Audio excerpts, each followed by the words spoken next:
It has taken me multiple days to come up with the introduction for this episode. So I'm just going to do it.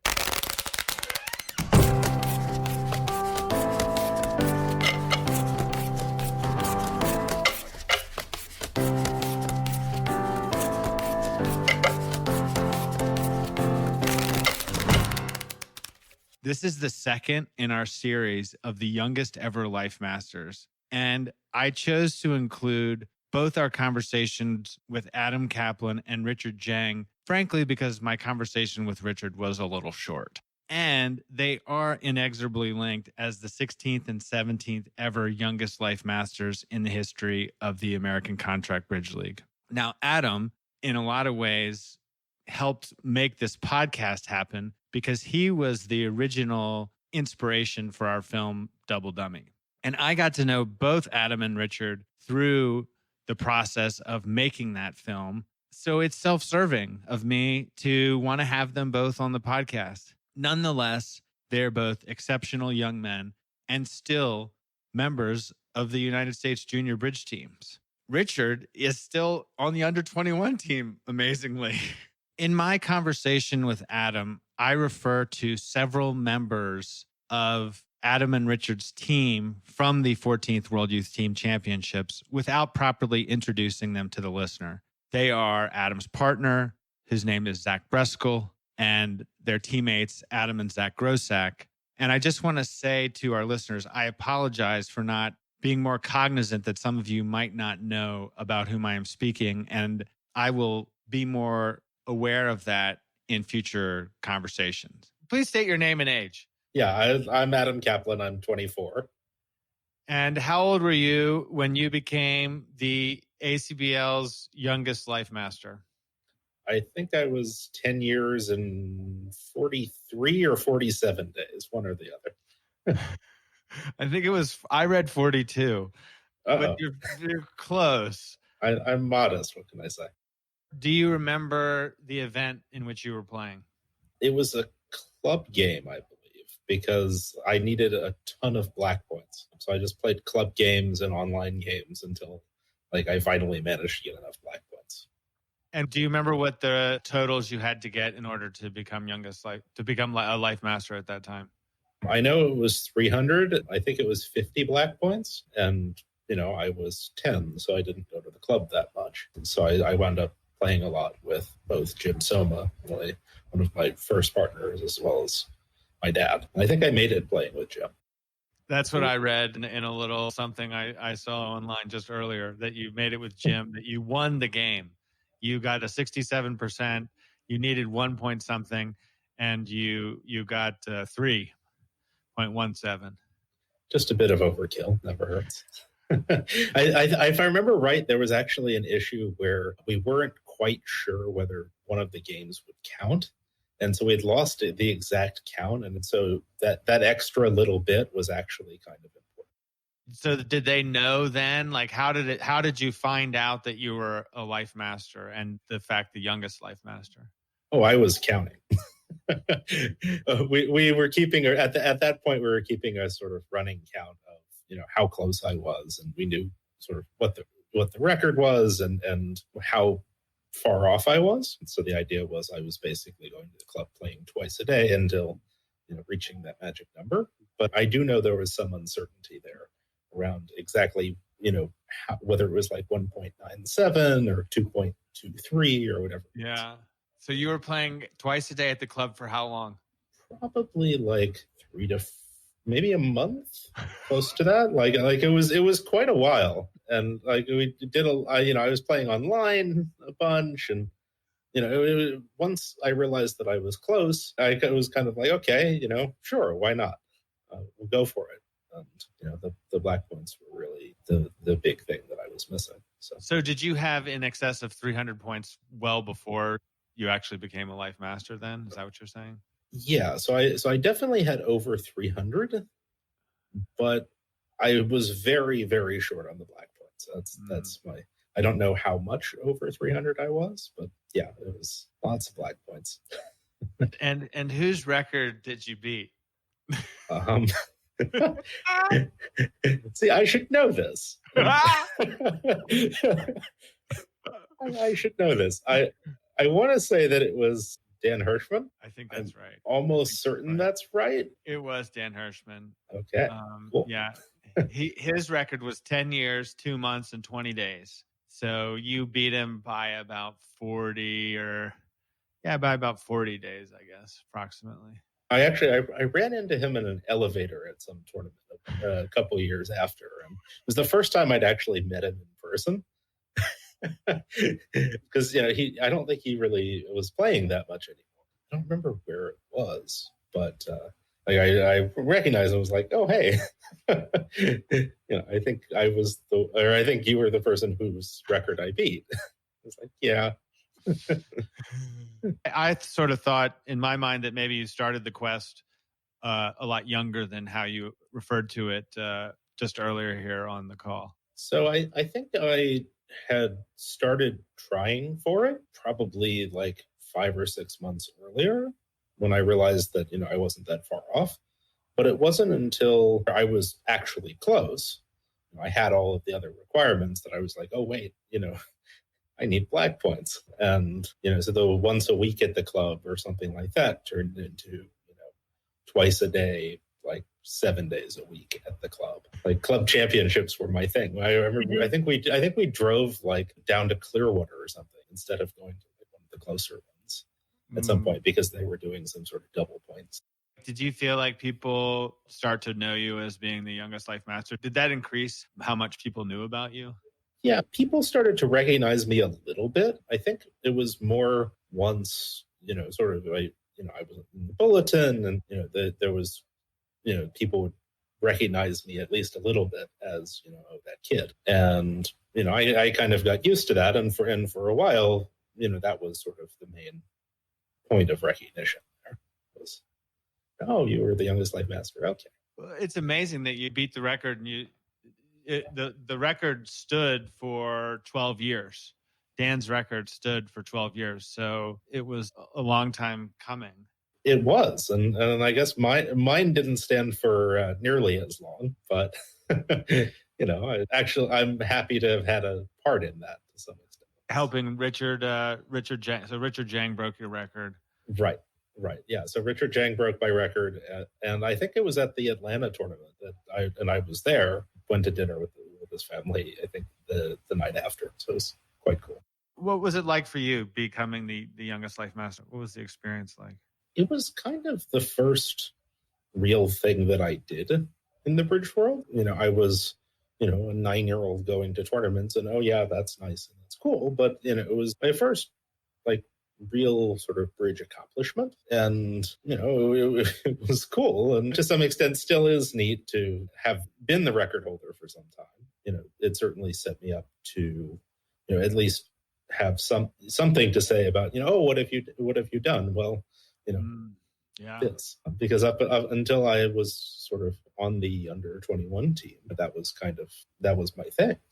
You have more? Is there more? You look like you're ready to say something else. I'm honestly, it's been a while, 14 years, but it was by the time that I had made it, it was also kind of a bit of a relief because I was going to clubs twice a day.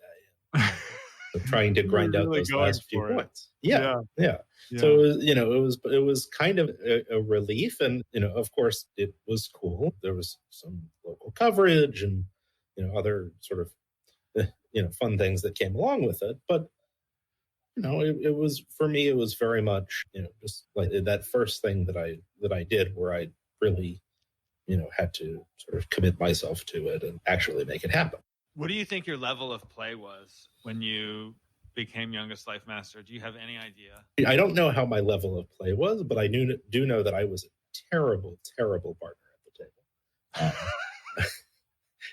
I like to yell and scream, and I did until I was 13 or 14 even. I was a very bad partner. And regardless of what my level of play actually was, if you were listening to my yelling and screaming, you might have thought it was significantly better. So I couldn't actually tell you, sort of where on that spectrum I actually was. I still had certainly a lot to learn. Were you a result merchant, you think, or? I was the result merchant of all the result merchants. Yes, yes. If you took a two-way finesse the wrong way, it was your fault, and you should have got it right. Oh my God! Yeah. So you were just horrible to Jim?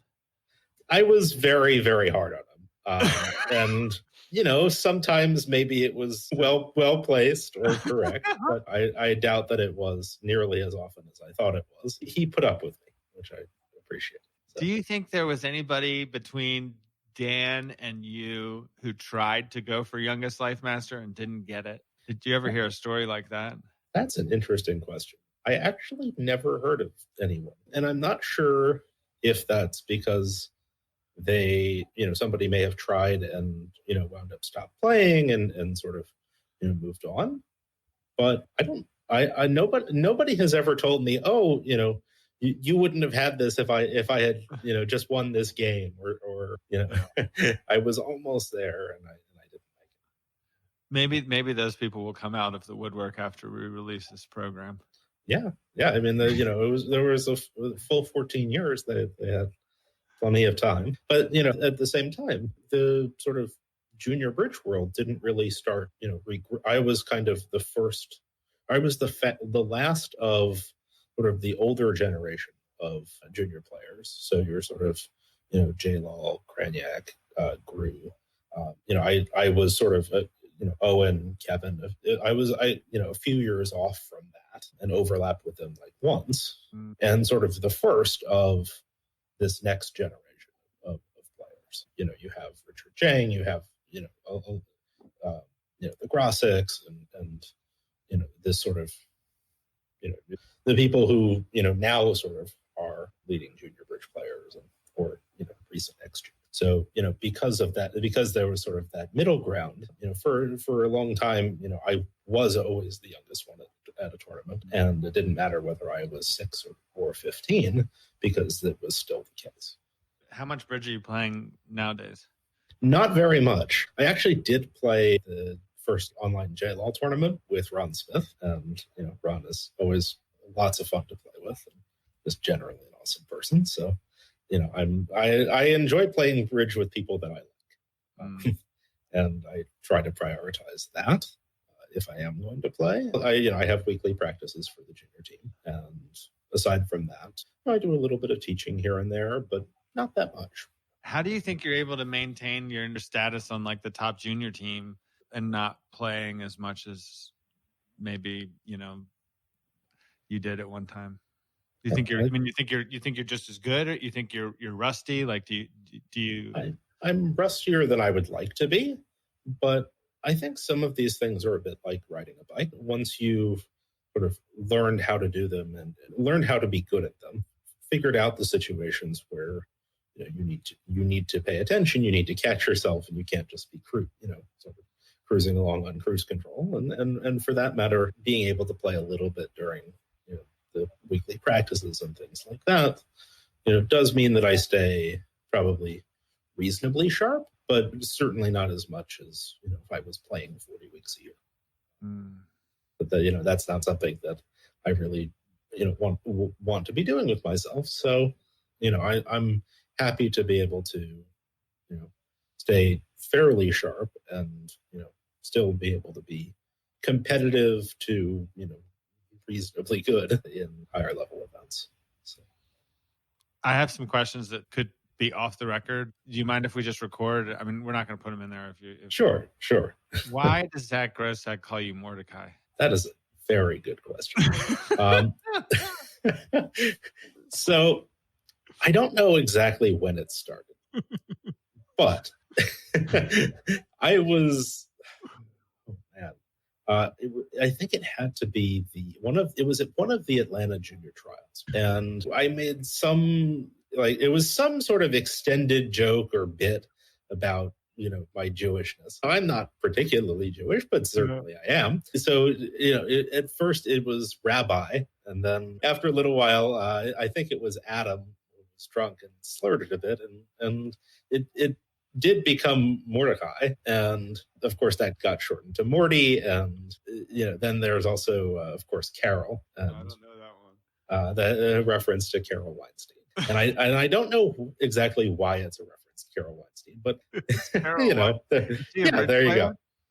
Yeah. She's a New England Bridge player, but I don't know specifically why that reference. I never could quite figure that out. But yes, he does call me Morty. I answer to Morty.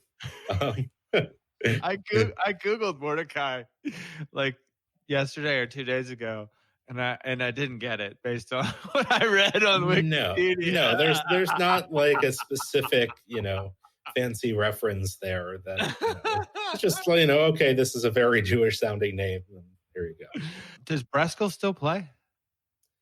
I actually don't know. So I heard he joined the Air Force, and I have not actually heard from him in a long time. I think he joined the Air Force and is doing that. We were not the most talkative partnership. Like to some extent it was sort of okay, we'll play bridge and then go do our own separate thing. Whereas with someone like Jolly, I'm probably, as soon as I can, I'm probably going to go down and visit him in Atlanta because, he's one of my favorite people. And like, whether I'm playing bridge with him or not, I enjoy spending time with him. It makes me want to play a little more bridge.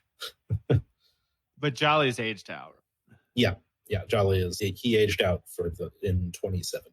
So the year that we won was his last year. So when you and Breskel played for the youngsters in 2012, what was the extent of your partnership?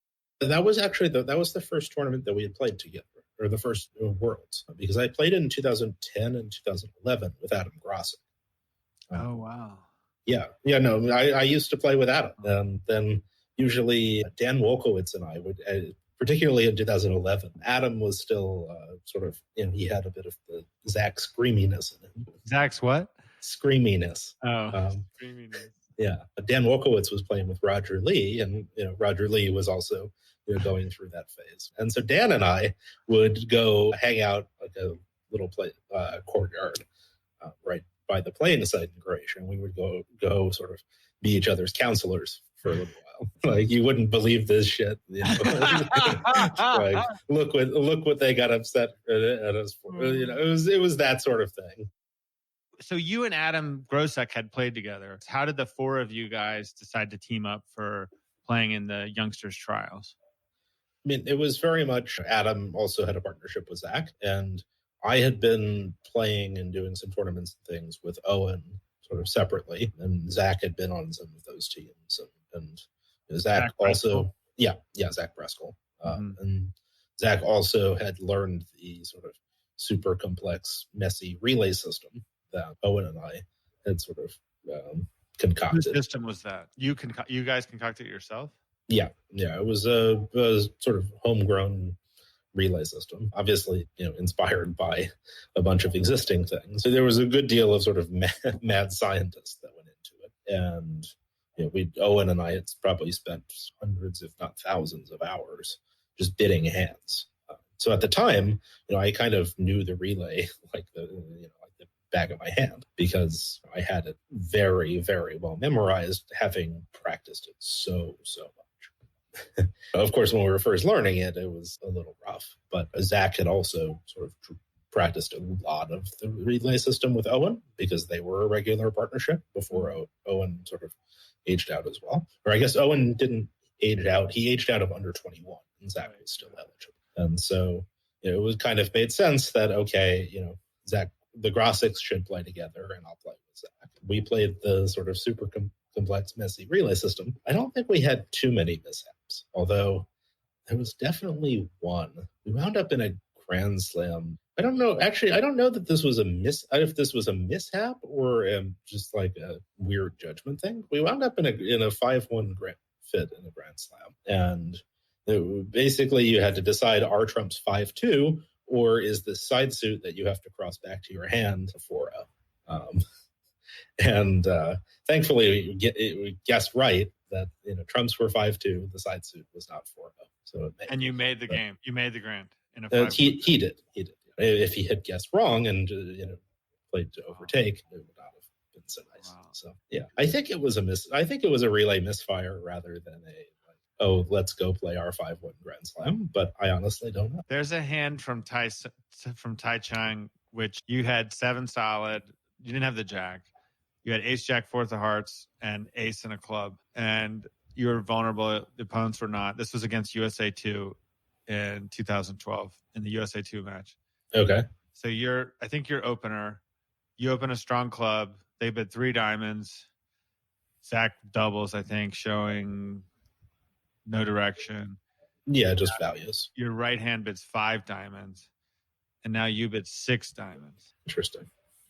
And your partner, Mr. Breskel, bid 6 spades. And so you raise. Wow. I was an optimist. My God. You said I had the ace, jack, 4th of hearts? Yeah. So then what was going on in the heart suit?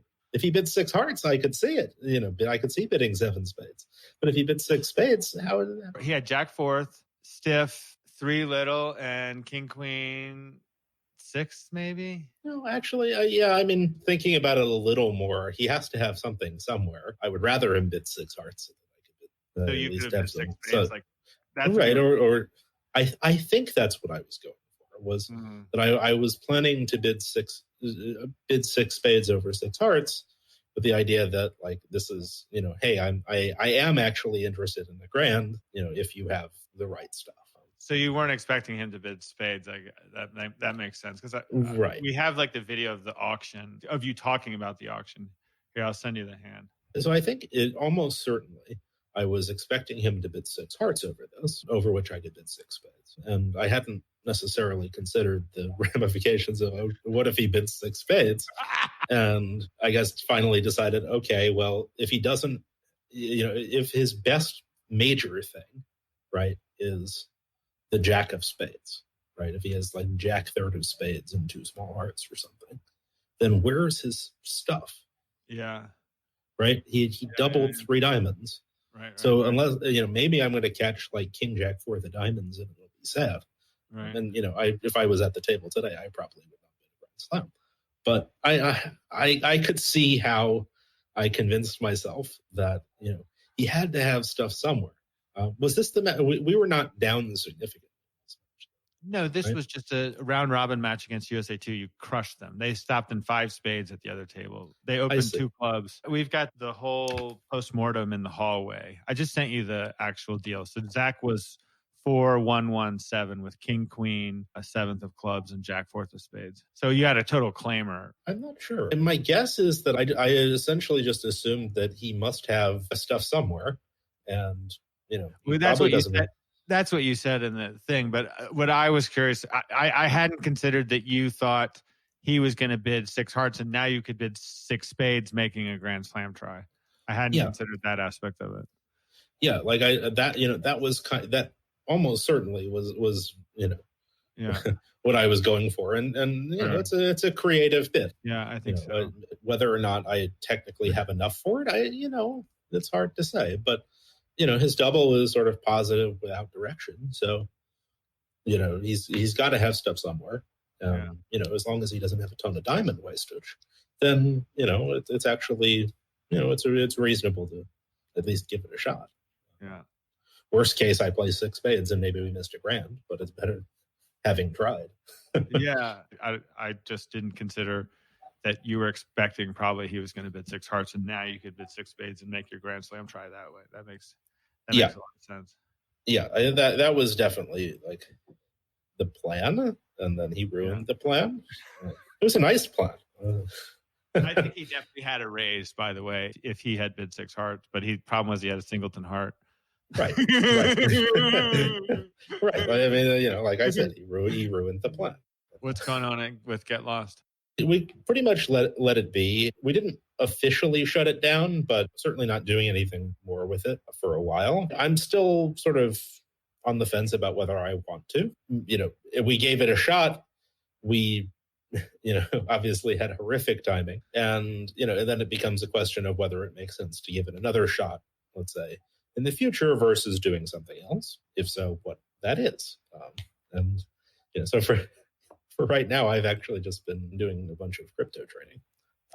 which has, it wound up being, rather good timing. And, I've done very well for myself, but that is very much more of a sort of random thing than something that I want to be doing for any meaningful period of time. Gotcha. So at least not in that direct form. Right. So it's not even like normal crypto stuff. It's NFTs and like game assets. It's really, really niche. When I put the time in, I get to know my niche and do very well with it. So, right. Cool, man. I'm glad to hear it. And now Richard Jeng. He was inspired by Adam and he took his title.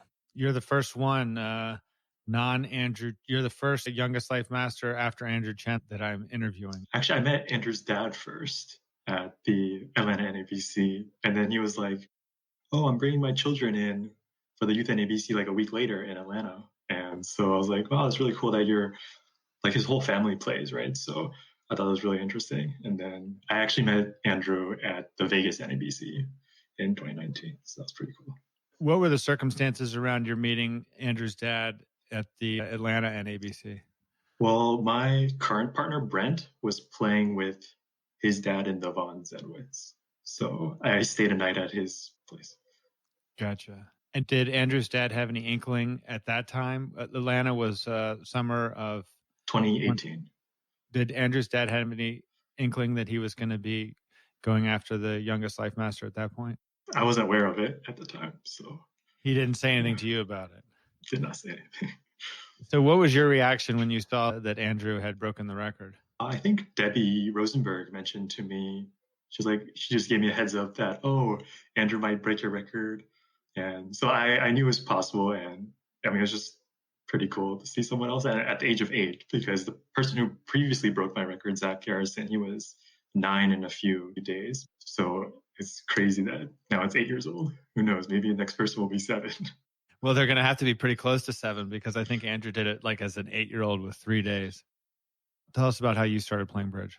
So I started playing bridge through a summer camp hosted by Atlanta Junior Bridge, which is hosted by Patty Tucker.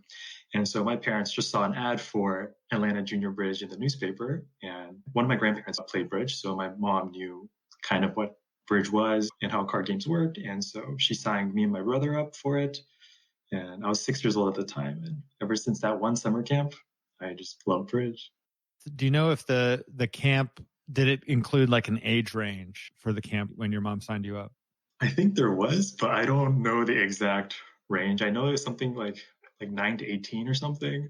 And I remember some of the Atlanta Junior Bridge summer camps they held, they said that I was too young and I couldn't partake in them, but they made an exception for me. But sometimes I still couldn't participate, I think, if I remember correctly. Yeah.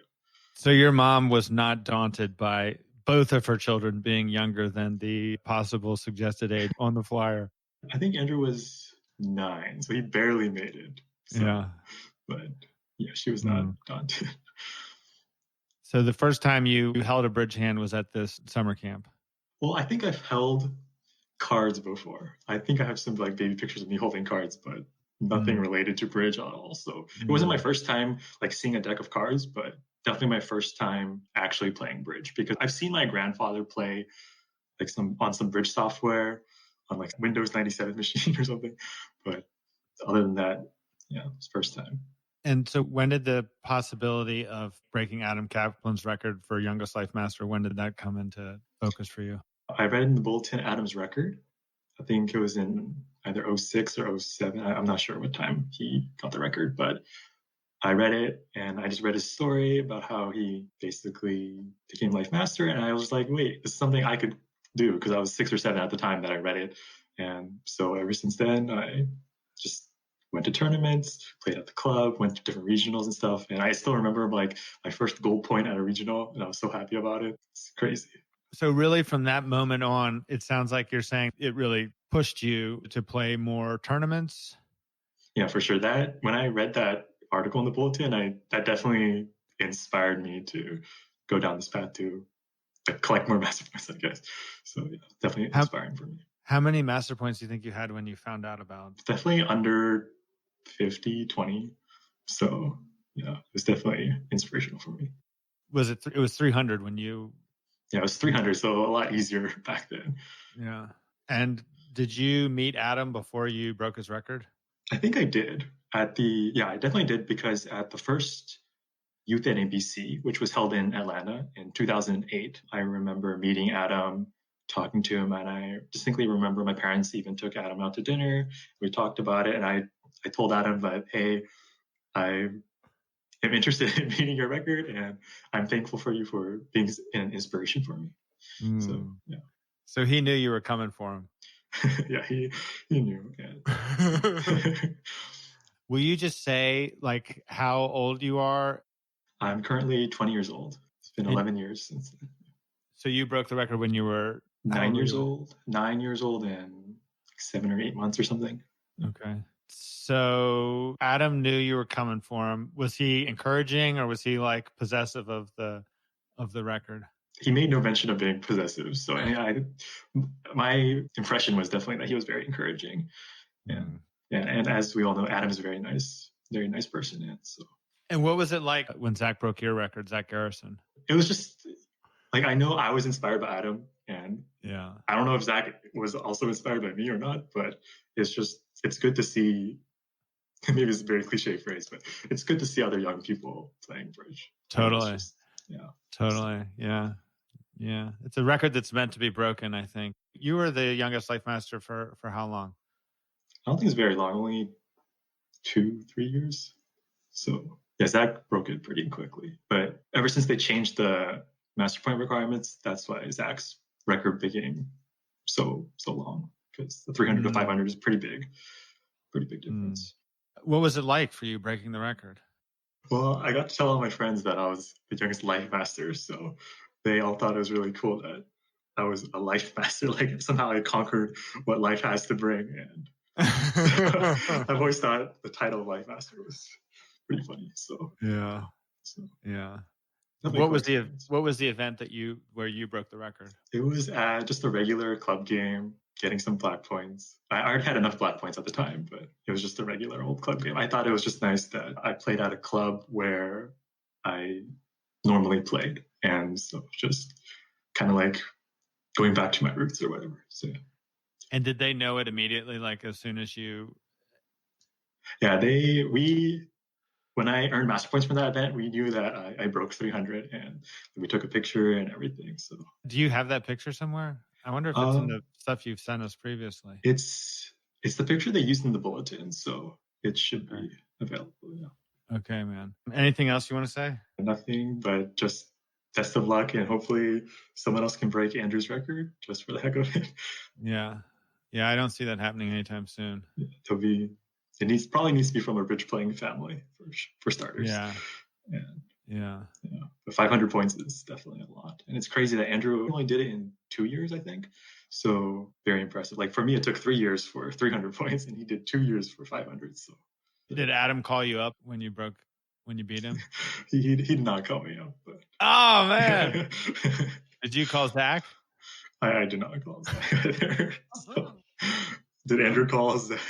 I don't think so. He hadn't heard from Zach when I spoke to him. Thanks for doing this. Thanks for having me. Now it's time for your call to action. We are close to being done with the recut version of Double Dummy. It's going to be shorter, better. We want to set the world on fire about bridge. That's our goal. We're going to be doing virtual screenings with a number of different bridge stakeholders, and I want you to be one of them. Please email me, john@thesettingtrick.com, if you're interested in helping to host a virtual screening of our film as soon as late April. Thank you.